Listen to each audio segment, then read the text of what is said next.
Just do it for Miami Dolphins.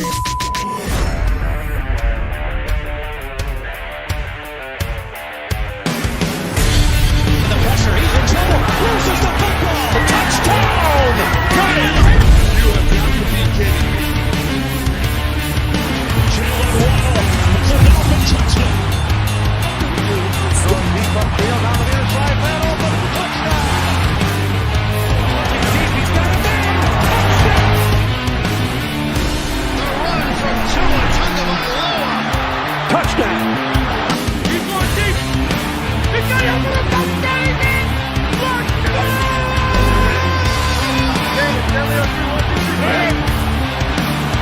Tagovailoa trying to make up for it. Fire to the end zone. Touchdown!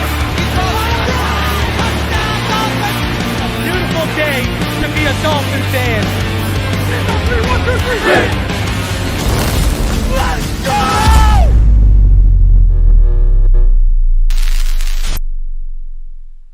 What is good, Fin Nation? What's good? It's your boy Reason, and we are back here for another one. If you're in here already about 150 of you have come in. Smash that like button. Subscribe if you are new. Look around. There's no Cowboy fans fronting to be a Dolphin fan on this show, and on this show we know ball. So welcome to a real Miami Dolphins podcast on YouTube. Appreciate all of you for joining on this Tuesday night. Just a reminder quickly, I will not be live tomorrow with Ball Game and Richmond Webb. Richmond is currently on the Dolphins cruise, but I will be back on Thursday night with Neil Driscoll. As well, this weekend we'll be dropping the top tackle big board. And then we'll have shows sprinkled in between, because if something breaks tomorrow, you know your boy will be back. Toxic Reason is back. Yo, bro, he never left. Toxic Reason never left, baby. That's what these people don't know, huh? So he never left, man. He was just sitting in the corner waiting for his time to say, all right, what's good? So Toxic Reason never left, my friend. He never left, all right? Oh, man. Oh, baby. Don't worry. We're going to get really petty over the next 6 years when Tua Tagovailoa balls out this year and gets his extension. Woo! Gonna be good time, huh? Gonna be good time. Lurking in the deep. You're damn right. He was dormant, says Jason. Yes. Yep. Like Jack the Ripper lurking in the shadows. That's what it was, all right? Shout out to the homie Austin in the chat. He knows what time it is. You know, toxic reason, petty reason. Either one could come out right now. I don't care. So you already know what time it is, man. How am I feeling about this season coming? I'm telling you this, and I'll say it again. I've already said this before. If this team stays healthy on both sides of the ball, everyone's just going to focus on quarterback because, again, it's the easiest position for these casuals to talk about because it's the position that's talked about in the media most, and it's the position that's featured the most on TV. But it's deeper than that. Even casuals should have learned last year that it's deeper than the quarterback. Look at how hurt the defense was. And then it had to pull from special teams. You know, it had a ripple effect. That's why I've told everyone why Danny Crossman is still around. Why? Because he pointed the finger and said Josh Boyer took all my special teams guys like Crossan and et cetera, and he had to use them. So injuries had a ripple effect. So if we're healthy on both sides of the football, this is a legitimate Super Bowl contender.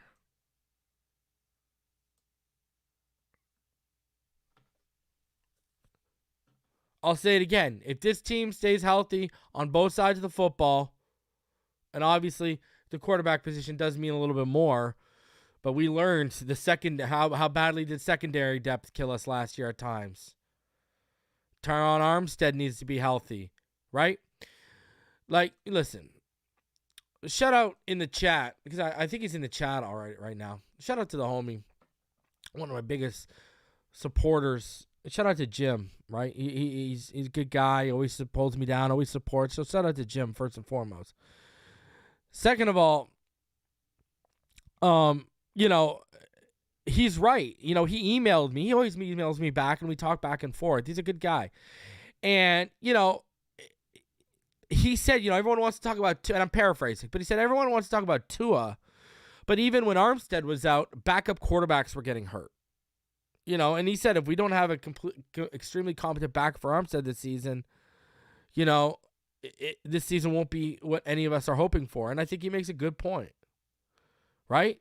And even referenced what happened in the Super Bowl about Mahomes getting blown out a couple years ago when, remember, they were down Eric Fisher, right? Mitchell Schwartz was out. So not enough people are talking about Armstead needing to stay healthy, not just Tua, not just the defense.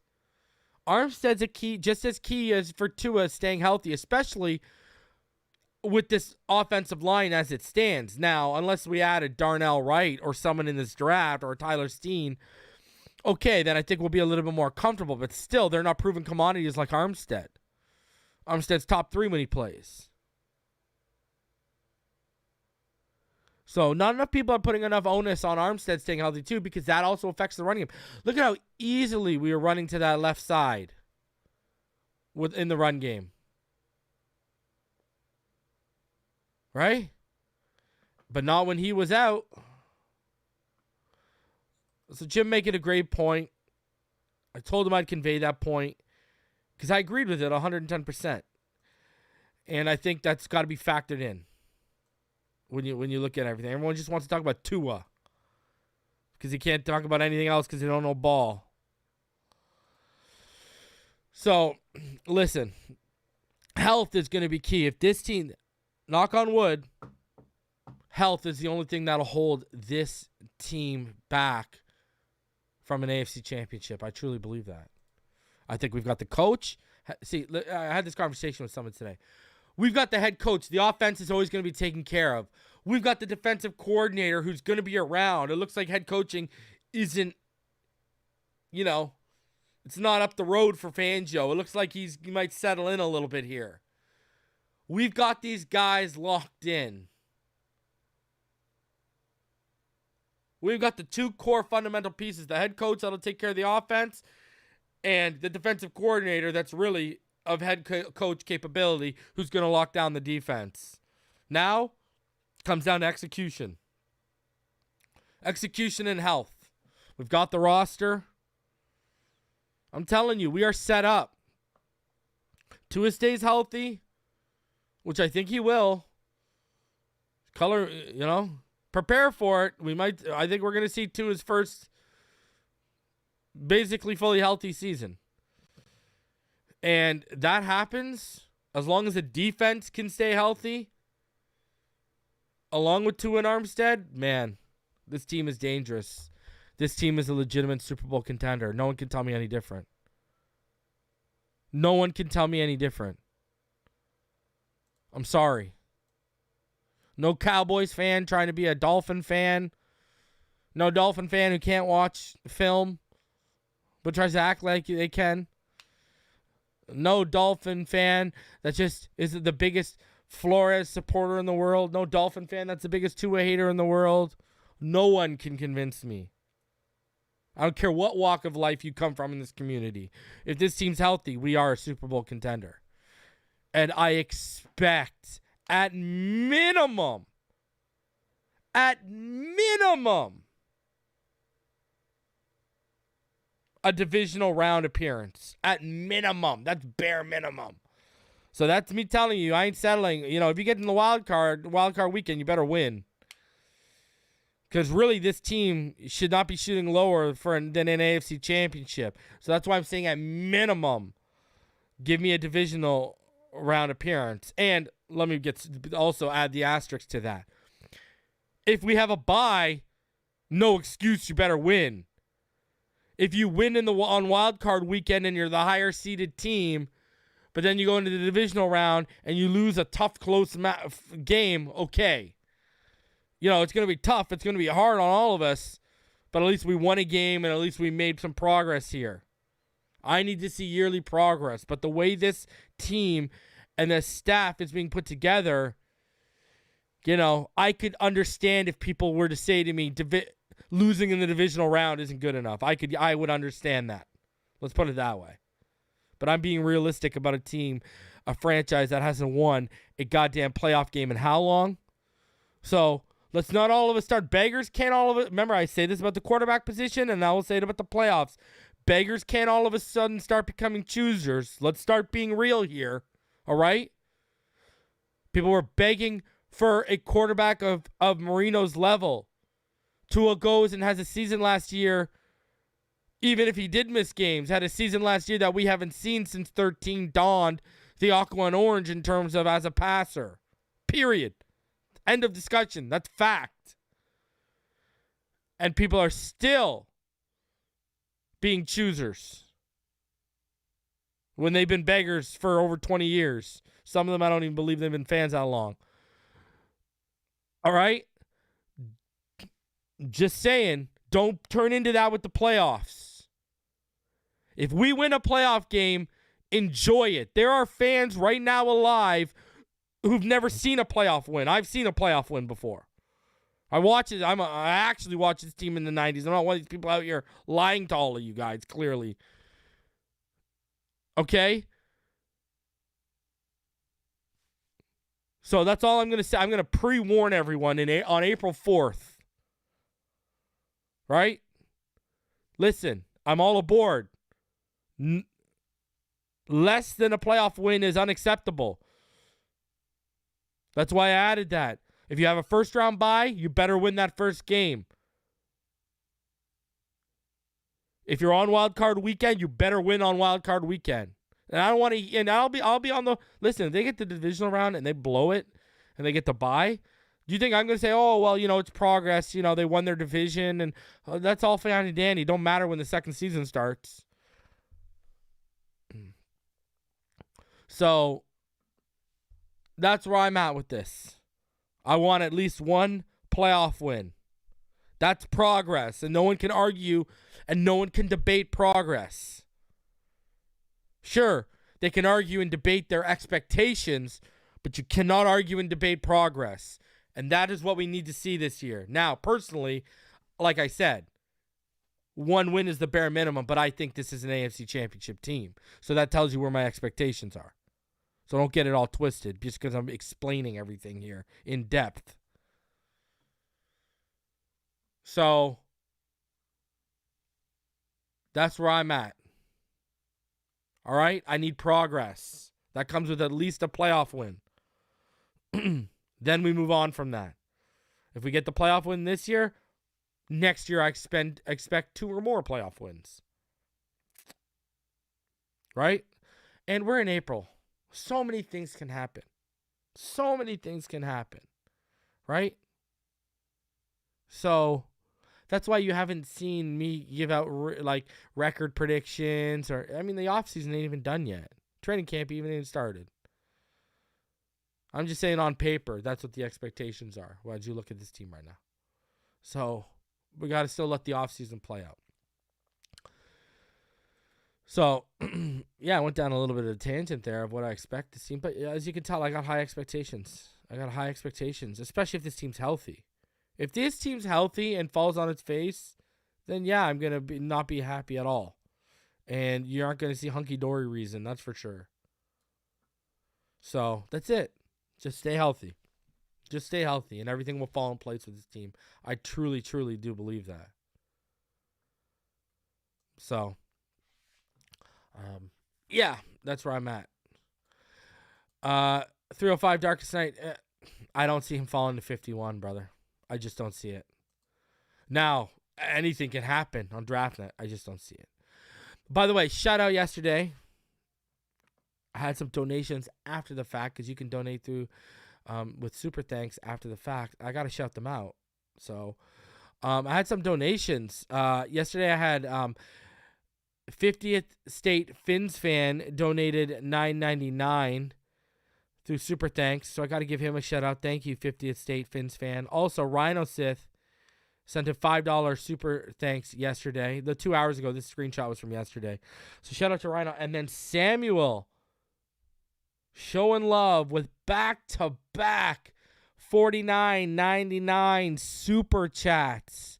Samuel has held down the channel. He's been here since the beginning. He's actually he's a Steelers fan who's also a Tua fan. All right? Samuel is a Tua fan. I remember, and I may be misspeaking, but I'm pretty sure, I'm 99.9% sure Samuel is part of the Polynesian community and supports Tua Tagovailoa and has since college. So he's a Pittsburgh Steelers fan, but he comes here and he shows love and he supports Tua, and he has really since, the beginning. So shout out to Samuel for those big donations, man. I appreciate you for showing some love on an episode yesterday, which, got demonetized like I said it would. So appreciate all of you who donated yesterday and all of you who smashed the like button, helped me out with the algorithm, shared the video, watched the video, whatever you could do to help, as easy as a like to as big as a donation. It all matters, and I appreciate all of you. Thank you. And please keep hitting that subscribe button, all right? We're closing in on 11,100. The subs have kept moving since we hit 11K, so let's keep it going. I appreciate you guys for continuing to show this channel, this show love, man. Thank you guys, and you are, like I said, all the time, you guys are the reason why I continue to innovate, why I continue to set trends, why I continue to do it bigger and better. It's all because of you guys, because I want to give you a product all you guys can be proud of. So appreciate each and every one of y'all. And, man, we're going to get into it, but the word on the street is, see that man? Do you see that man over, well, my left shoulder, but it's going to look like your right. The Dawand, you see the Dawand up there? Right up there? Being carried. The word on the street is Bill Belichick, he might not be seeing that win record be broken in New England. So going to be interesting to see how everything plays out in New England, because expectations, there is definite tension between Robert Kraft and Bill Belichick right now. So very interesting to see how all that's going to pan out. And,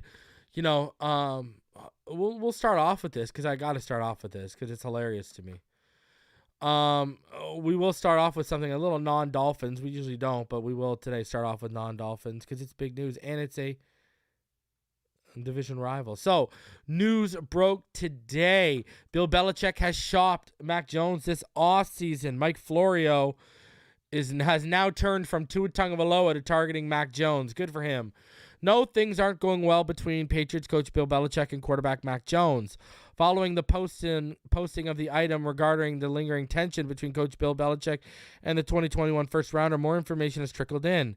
Per a source of knowledge of the situation, Belichick has shopped Jones to multiple teams during the 2023 offseason.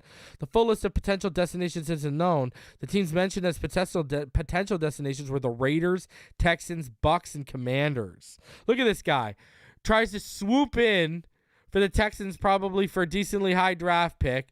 Tries to swoop into the Bucks after what's-his-face leaves. Brady leaves. Commanders said we're good with Howell or whoever we're going to draft. And the Raiders, he's trying to get trying to link up Josh McDaniels. Look at it. All strategic, huh? Obviously, a trade hasn't occurred yet. That doesn't mean it won't happen. A team hoping to draft a quarterback could pivot to Jones if that team doesn't get the guy it wants. The Raiders are the ones to keep watching. Jimmy G's contract lands in the low-end middle class for starters, and Jones has 2 years left under a slotted rookie deal before his fifth-year option would apply. Complicating the situation is the fact that owner Robert Kraft seems to be a big fan of Mac Jones. I'm a big fan of Mac, Kraft told reporters last week. He came to us as a rookie, quarterbacked in his rookie season, did a very fine job, I thought. We made the playoffs. I think we've experimented with some things last year that frankly didn't work when it came to him, in my opinion. While Kraft continues to defer to Belichick when it comes to running my football team, Kraft may not be thrilled about the prospect of parting ways with Jones. And Kraft seems to be sympathetic to frustrations that trace to the failed offensive experiment in 2022 with Matt Patricia serving as the coordinator. I mean, where are all the people that told me Mac Jones was better than Tua Tagovailoa? And I kept telling all of y'all, I don't care what he's won or what accolade-wise or what he's done in New England, he ain't better than Tua. I've been telling all of y'all. Tua goes out last year, even injured, puts up MVP-like numbers compared to what Matt Ryan in 2016 put up in Shanahan's offense. Mac Jones totally regresses, which should have been seen by that coaching staff. And the thing that I'm hearing that really, really stirred the pot and isn't sitting well with Bill Belichick is the fact that apparently Mac Jones last season hit up Alabama coaches and was asking for their advice on how to deal with what was happening in in New England. And when I heard this, I said to myself,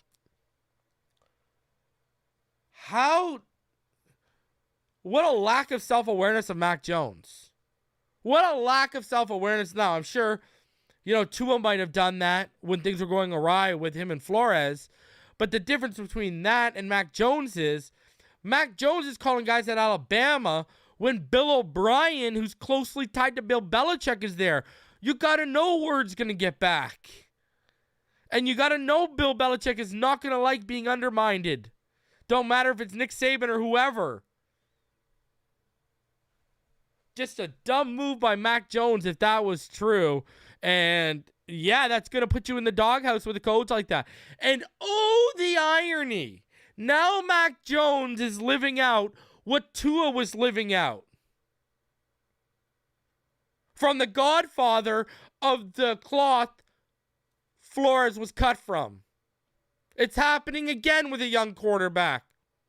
Listen, everyone knows I wasn't the big Mac Jones guy, and he exceeded my expectations in his first year, but I still saw him for what he was. He was a product of Josh McDaniels' offense. And his limitations are very, very evident on film. Now, he's accurate, but his limitations, he's far more limited than Tua. It's anyone who can watch film can see that.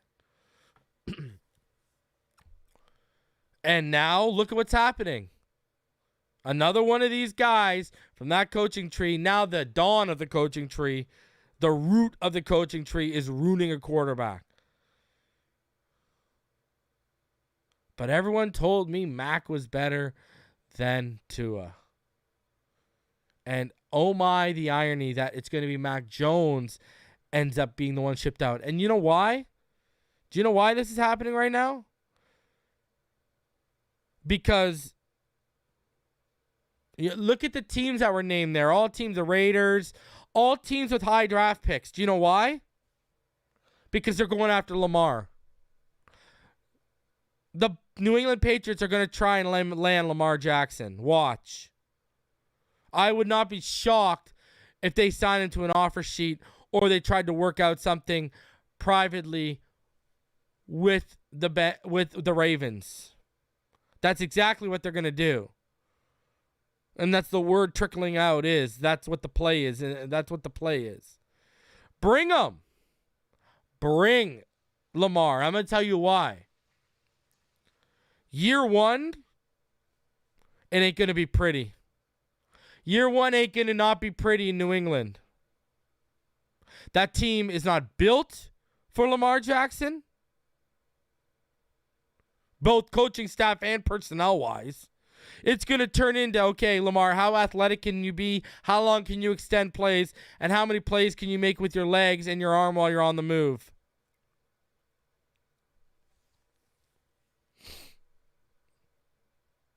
To be honest with you, he'd be more deadly going to New York.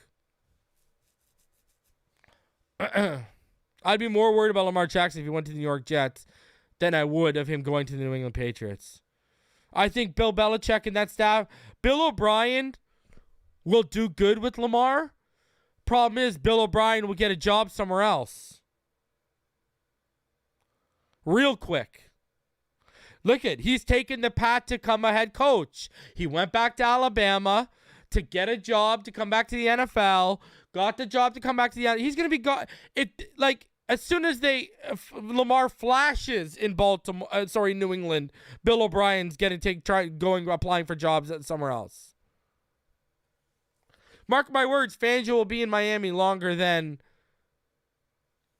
Bill O'Brien is in New England.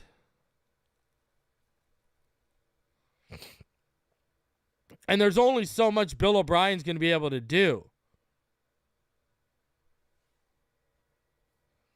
So, you know what I mean? Remember,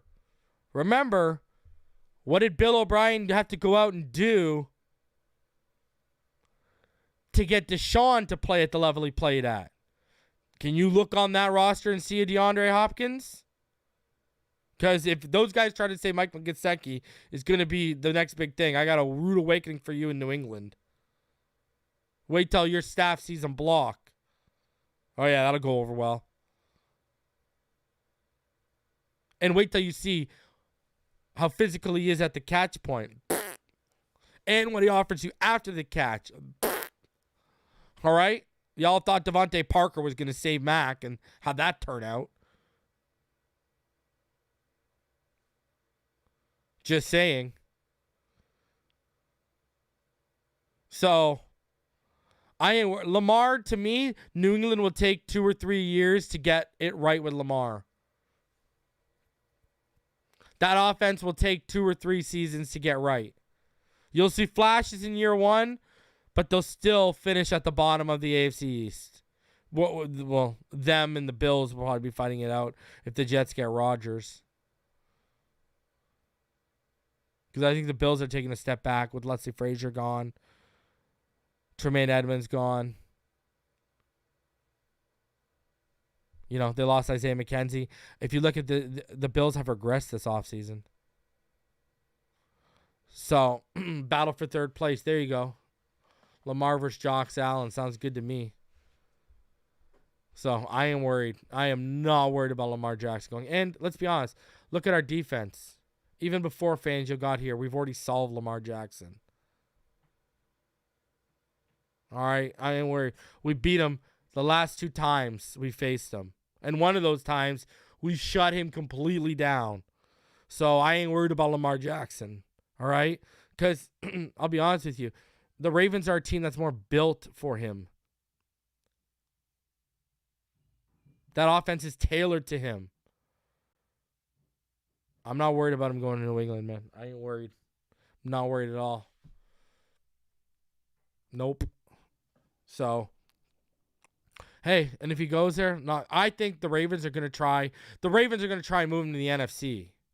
That's what the move. If it comes, because listen, here's the thing: if for Lamar to actually go, the offer sheet's not going to be good enough unless you sign him to a bunch of stupid money. The offer sheet won't be good enough. They'll just match it. Because what are you going to do? Match it and take only 2 first-round picks? Or try and trade them in a market where you can get more than 2 first-round picks? Just from a capital standpoint, it makes sense to match the offer sheet. So the Ravens, they're just waiting for someone else to do their job. For this to get done, it's the same reason why Jim Irsay flew to Baltimore a few weekends ago. Same reason why. This has got to be done in person and capital has to be agreed upon. If that's going to happen with Lamar to New England. Or Lamar to any team, I think. So. All right. Let's get into this because hold on before we do. Shout out to Knight. He said, did you hear about Rodgers to San Fran? There's been rumblings. Okay, that's been a tie since last offseason.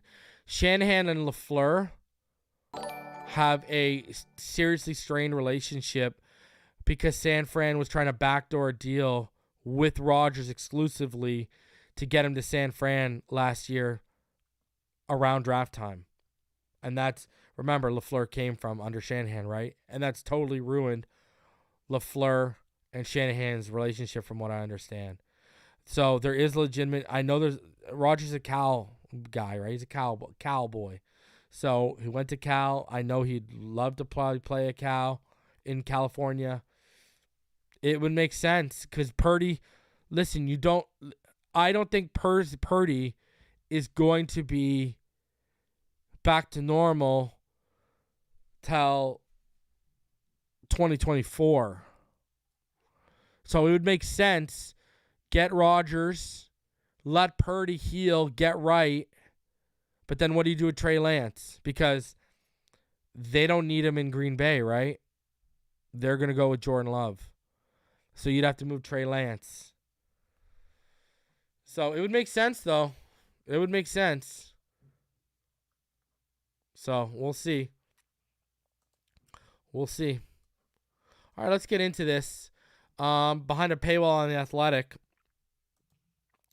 How did each NFL team's free agency moves stack up? Executives react to moves from all 32 teams. NFL free agency has been as much about the deals that have not happened, Aaron Rodgers to the New York Jets, for example, as the ones that have taken place. Even with Rodgers and Lamar Jackson in limbo, especially with them in limbo, there's plenty to discuss. Below, you'll find team executives' perspectives on all 32 teams' free agencies, with thoughts on everything from the new contract for Daniel Jones and Geno Smith to the ideal timing for a potential Derrick Henry trade. The executive spoke on the condition of anonymity for competitive reasons. So let's get into this. All right, so for the Miami Dolphins, this is what they said. All right, interesting thing here. There's no mystery behind what the Dolphins are attempting after trading for cornerback Jalen Ramsey and, to a lesser extent, signing linebacker David Long. They are loading up to win the AFC East and possibly more, despite lingering questions about starting quarterback Tua Tagovailoa's long-term availability. I like what they've done, an exec said. You can tell there are directives from the owner of being all in, or at least that is what it looks like. It almost feels like it is this year or bust. They see the window. Can you make something happen this year? Getting insurance for Tagovailoa is ascending former Jets backup Mike White, and it made sense. I like Long. I like Ramsey with Vic Fangio, and I like Mike White, an exec said. Yeah, they are going for it. You got Ramsey and Xavier Howard going against Jalen Waddle and Tyreek Hill in practice. Those will be some good one-on-one periods, and I like that they are staying aggressive. Going for it with a quarterback on a rookie deal. I have no issues with what they are doing. Okay, so here's my thing. I don't totally agree with it this year or bust, and this is why I'll explain. So next year we have over $100 million in cap space. Now, the caveat to that is we only have about, I believe it's 8 players under contract for about $165 million, with the cap projected to be about $265. 2 of those players under cap are Emmanuel Ogbah, and 3 of those players are Emmanuel Ogbah, Jerome Baker, and Xavier Howard. Now, I've said, and I've been warning all of you guys, and I've been laying the foundation for all of you guys, because this is what I've heard.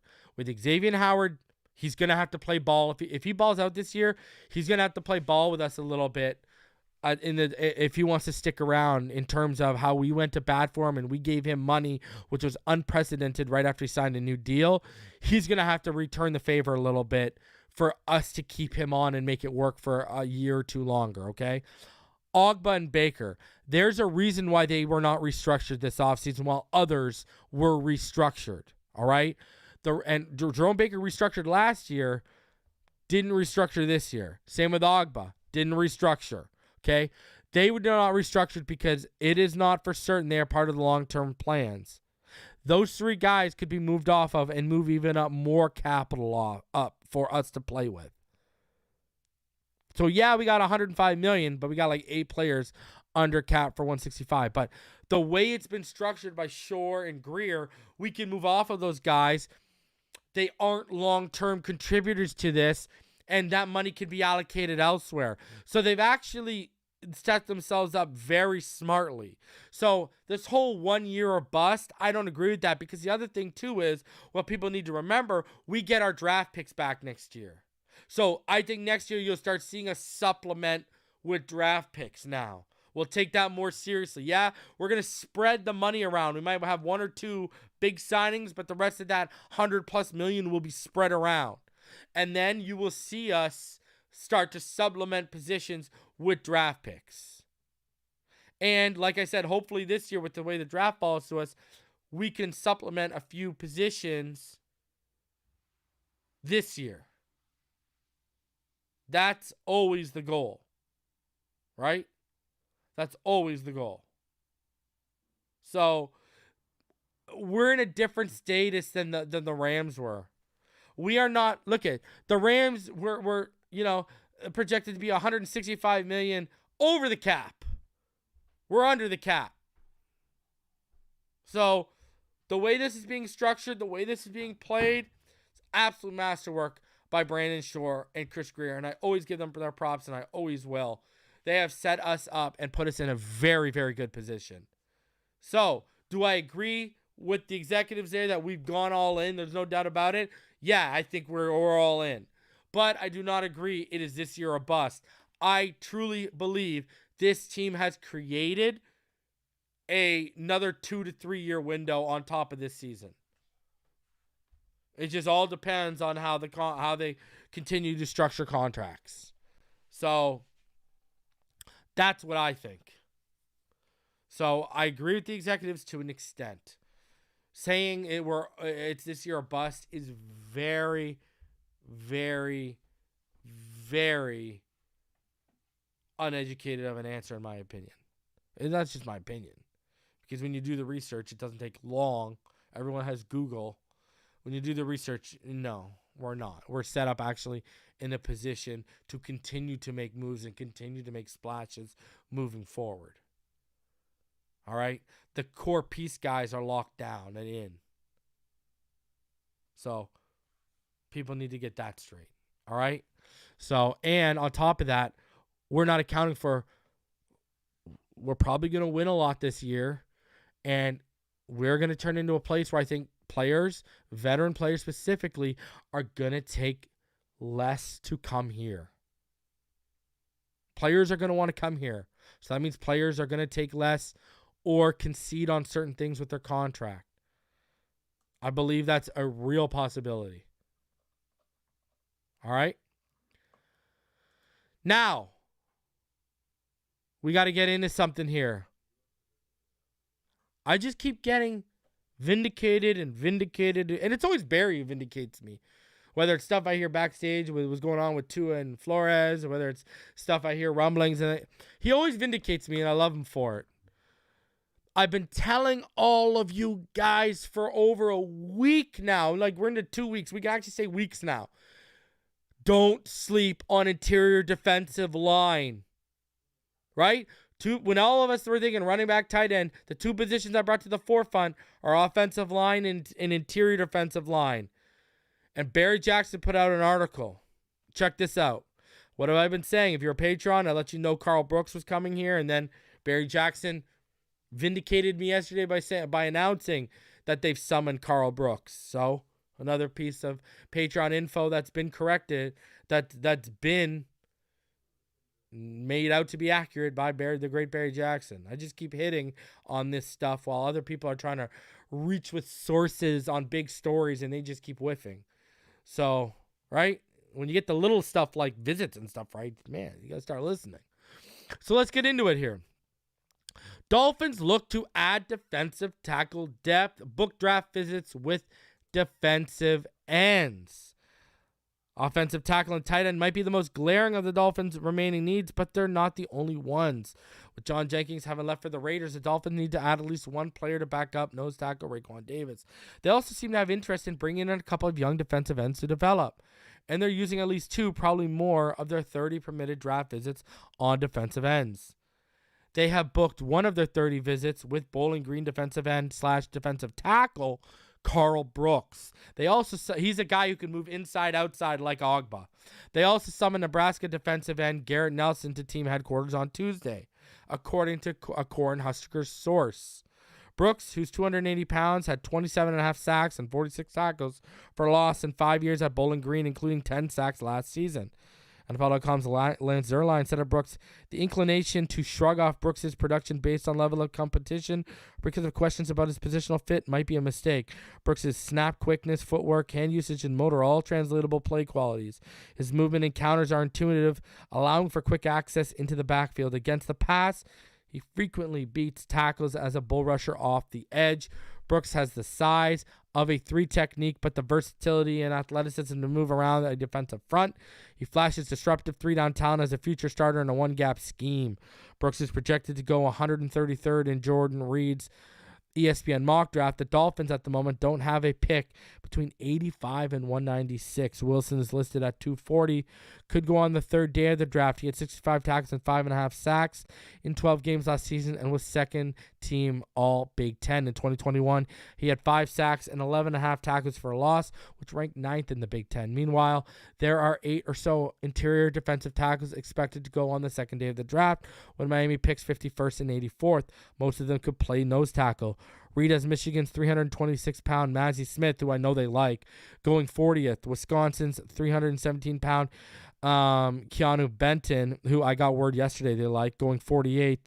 And Florida's 330-pound Jervin Dexter, 63rd. I haven't heard anything about him. South Carolina's 305-pound Zach Pickens, 64th. Baylor's 350-pound Siaki Ika at 66th. And LSU's 297-pound Jacqueline Roy, 70th. Texans 340-pound Keandre Coburn at 74th. And Alabama's 292-pound Byron Young at 91st. Any of those 8 players have the grit and skills to justify Miami picking them on day 2. The Dolphins have had varying degrees of contact with those 8 prospects. With LSU's Royce, for example, Dolphins officials met with him at the NFL Combine, as they did with many prospects and again before his pro day. ESPN's Reed said Michigan Smith is the best run stuffer of the class. He said Wisconsin's Benson is a heavy-handed rusher who's disruptive against the run and the pass. Now, I got actually tipped off to Keanu Benton yesterday, and I looked into him, and yeah, I'm good because I haven't started, and I'm actually going to start after I do my tackles. I'm going to get into interior defensive linemen.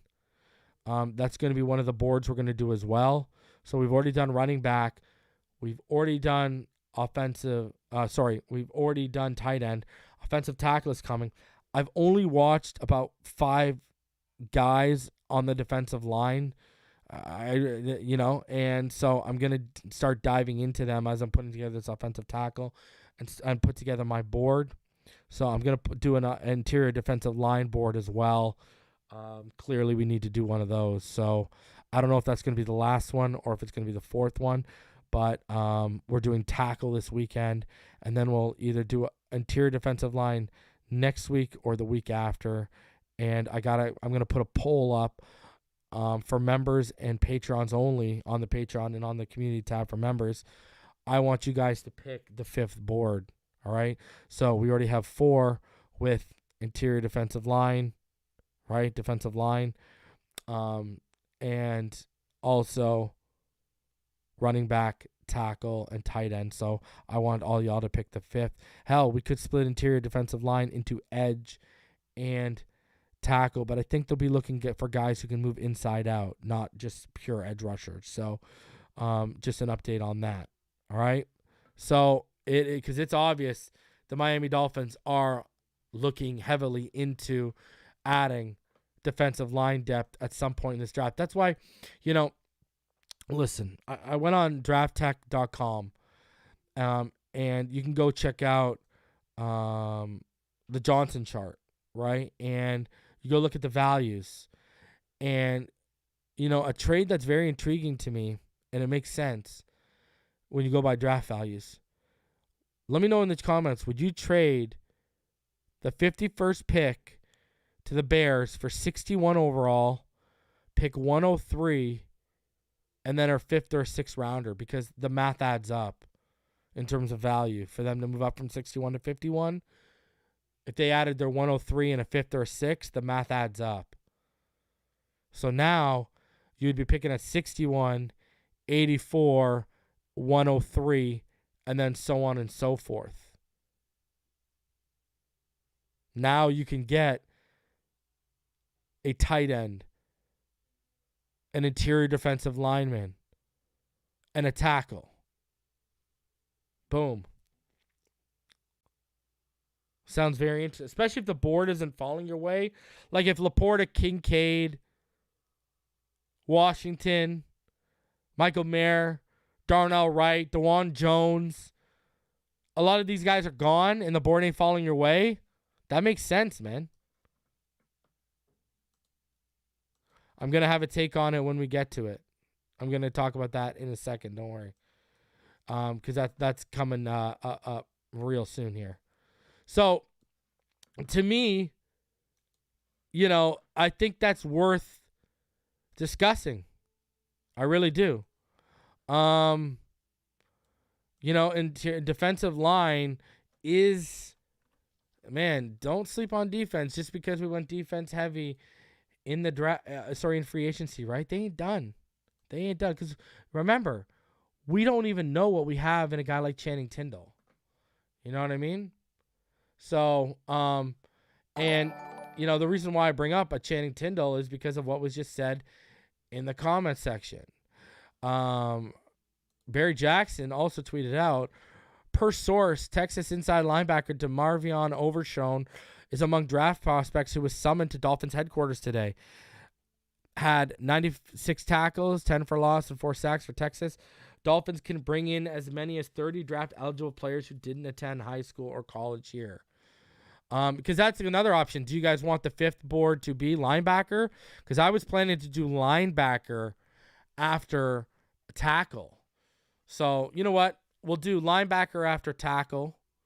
And then I will put up a poll on the community board, on the community page for members, and on the Patreon page for Patrons, and let you get to decide. We can go safety, corner, or defensive line for the. I'll add in stuff. So because even center, because there is a real possibility that John Michael Schmitz is on the board at 51. And what do you do there if Connor Williams isn't under contract? But anyways, I know we've talked about DeMarvion Overshown on this channel before. They love him, right? He was on the list of guys they met at the combine. We know they love him. So linebackers in play too. All right. So that's the board I was playing after tackle was linebacker. So we'll probably drop linebacker after offensive tackle this week, and then I'll let you guys decide on defensive line or center or safety or cornerback. Right? I'll let you guys decide on that. I'll put that poll up on Patreon and on the community tab for channel members. All right? I'll let you guys decide that 5th and final board. Okay? So, yeah. Linebackers are coming in too. Listen. This is what goes back to what I told y'all. Jerome Baker ain't safe. They can move off Jerome Baker after this season, so you're going to need a linebacker in-house to continue to develop. Right? And David Long. Needs an insurance policy for David Long, a guy who's dealt with soft tissue injuries. So, it makes sense. It makes sense 110%. Right?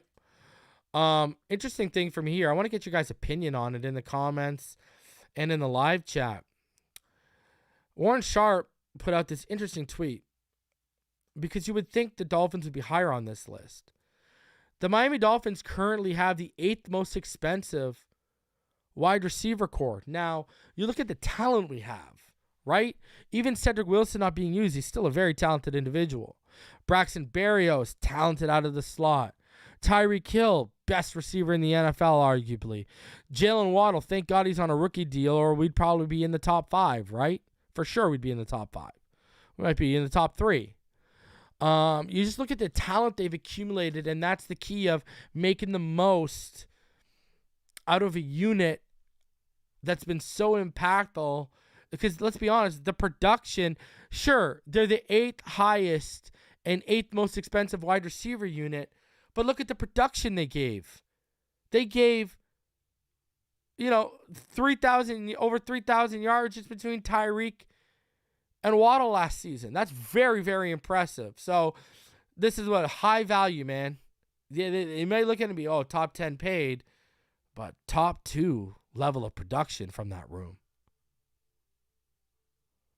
So, and enjoy it, because Jason ain't right. What? Let's and no, I don't think we'd grab a guy like Hopkins. We don't need him, right? So over 400 of you in the room. Smash that like button, subscribe if you're new. Let's keep it rolling. I just thought that was very interesting because, you look at us and, man, I just the production. Listen, I know people don't like the fact that we pay that much, but the production. So and out of that $38 million, most of that is Tyreek. Crazy. So number 8th overall, expensive wide receiver room, top 2 production. All right. Did you see the ESPN mock draft today? Todd McShay's mock draft. If you haven't, here's who he had us taking at 51. He has us taking Dawand Jones out of Ohio State. I'm really high on Dawand Jones. I'm a fan of Dawand Jones. He is one of the studs on the tackle big board we'll be doing this weekend. And what he says here, Miami has to wait until 51 because it forfeited its first rounder due to tampering violations. Jones is a massive 6'8", 374-pound right tackle with long 68 3/8-inch arms, and despite his size, moves really well and allowed 0 sacks and 12 starts. Listen, Dawand Jones is a stud. All right, I would be very happy with that pick, very happy, because he's in my top 5. He is a top 5 tackle for me, so I would be very happy with Dawand Jones, but he will be gone. I fear Dawand Jones will be gone. I do. So, but hey, if that would be a home run pick, Dawand Jones, man. And I think, man, that would be such an amazing addition to our offensive line moving forward, man. Speaking of offensive line, Bleacher Report, they put out an article about one player every NFL team they think should target. They too stuck with the offensive line, and they actually had someone who was on my top free agent target list, and he's still not signed. Now, I don't know what the relationship is between him and Butch Berry, but Dalton Risner, who could play left guard. The Miami Dolphins have been one of the NFL's more active teams so far in the offseason. Beyond adding players in free agency, they swung a trade with the Los Angeles Rams for star cornerback Jalen Ramsey. But the Dolphins still need to prove an offensive line that struggled mightily last season. And they forfeited their 2023 first-round pick for tampering with Tom Brady. To improve markedly up front, they'll have to do it via trade or free agency. Before free agency began, Bleacher Reports Christopher Knox ranked guard Dalton Risner as the number 30th free agent available. Risner started 62 games over the past 40 after the past 4 years for the Broncos. He would provide the Dolphins with an immediate upgrade on the interior offensive line. Listen, I love it, but it ain't going to happen. They're sticking with Eichenberg, but man, if you added Dalton Risner to left guard and then you drafted a Dawand Jones at right tackle, oh my God, think of that offensive line. Holy jeez. That's the makings of a top 10 offensive line. Right there, right in front of you. Man, and it's right there to be had. It's literally right there to be had by this team. But they continue to dig in. They continue to be stubborn. And it's one thing to invest in guys who have flashed or have showed you the traits. Listen, Eichenberg looked like he might have been turning a little bit of a corner before he got hurt last year. But are we going to sit here and say he's flashed? Anyone's going to sit here and say, think about this. Lineman Eichenberg's going in 3 years, hasn't flashed. Austin Jackson, going to year 4, 0 flash. And so, what's the investment? Tua was flashing since year 1. Just got to put on the Arizona tape. Right? He gave you reason to see why the further investment in personnel and a staff around him was a necessity. Clearly, I said it. Martin said it. Ballgame said it. The Dolphins did it and it worked. So I just don't get it. I just don't continuing to force this issue. Like I've said, if you want one of them to hit, throw them in a battle at one of the positions and solve the other one with a surefire option. Listen, I love Dawand Jones, but Dawand Jones is even an unknown at the next level, right? He's still a risk. Hey, Reason, any chance we move up in the draft? If so, how high can we realistically go? All right. Listen, I've been saying I think if Darnell Washington falls, into striking range, you make the move. But let's just put it in perspective for you right now, okay? Good question. The 51, if you go to the Johnson chart, the 51 pick is currently worth 390 points. Okay? If we want to trade to, let's say we want to trade to 31 with KC, that's 600 points. So, to put this in perspective, I want you guys to understand this right now. All right? Let's say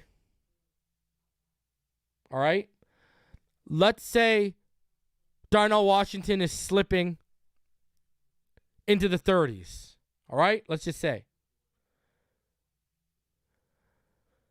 The 51st pick and the 84th pick, our second and third round pick, they are worth 560 points combined. All right? For an example, the LA Rams pick at 36, that pick is worth 540 points. Arizona picking at 34, that pick is worth 560. And you're never going to get equal value. You're going to have to sweeten the pot a little bit. Do you want me, in my honest opinion, of the highest we can move with the 51st and the 84th pick? I think the highest you could move is probably 38 to 40. Vegas at 38 is worth 320. Carolina at 39 is worth 510. New Orleans at 40 is worth 500. That's the highest I think you could move up with your first two picks in the draft without mortgaging a pick from next year. Now, you could use your 51st and a third from next year or a second from next year and try to move up that way, right? Or you could try to add Cedric Wilson or one of these bodies in a package. But, Cedric Wilson seems like the type of player where you're going to have to give up Cedric Wilson and a draft pick to get any sort of a draft pick, So we'll see how it plays out. But to move up, yeah, it's going to just to move up into the late 30s is going to cost you your third round pick from this year added to your second round pick. So it's going to be expensive. All right, guys, I'm going to get out of here. I am going to see you as scheduled on Thursday with Neil for another episode of Fin Too Deep.